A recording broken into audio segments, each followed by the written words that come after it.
بالنسبه لهذيك لا جالوزي ديك اللي عامره حتى هي فيها واحد لاباط زوينه، واحد لاباط شويه سبيسيال.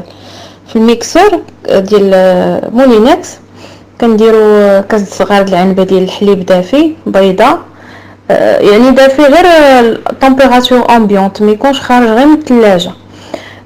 بيضه، 4 المعالق كبار ديال الزيت، 4 المعالق كبار ديال الكريم فريش، الملحه والبزار وحتى هويه المسكاد، الكوزه، وواحد الساشيه ديال حمراء ديال الزا، معلقه صغيره ديال الخميره ديك حبيبات.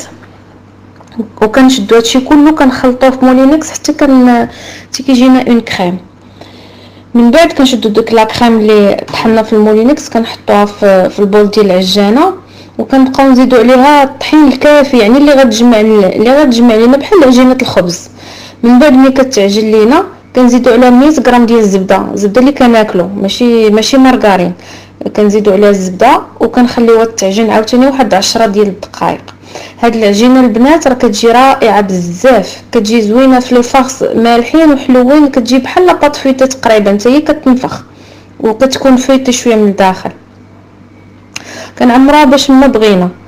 انا بالنسبه ليا لهاد لا جالوزي هذه اللي صايبت هاد المره، درت فيها واحد لا فارس فيها 3 فيوند، يعني عندي 125 غرام فيها ديال الكفته طايبه، 100 غرام ديال الكروفيت هما طايبين غير صوطي، هادشي كنصوطوه في مقيله، 150 غرام ديال بيض الدجاج حتى هو مقطع رقيق ماشي غليظ، مقطع رقيق قد الحميميصه هكاك حتى هو صوطي في شويه ديال الزبده والملحه والبزار والتحميره، واحد البصيله، واحد الفليفله حمراء كنشحرهم بوحديتهم، وكنخلطوا داك الكفيته مع داك الكروفيت مع داك البلون دو بولي مع هاد البوافرون روج والبصيله، وكنزيدوا فوق منهم واحد المعلقه كبيره ديال صوص ماجي، شويه ديال الهريسه الفرomاج غابي، وواحد شويه ومعلقه كبيره ديال المعدنوس.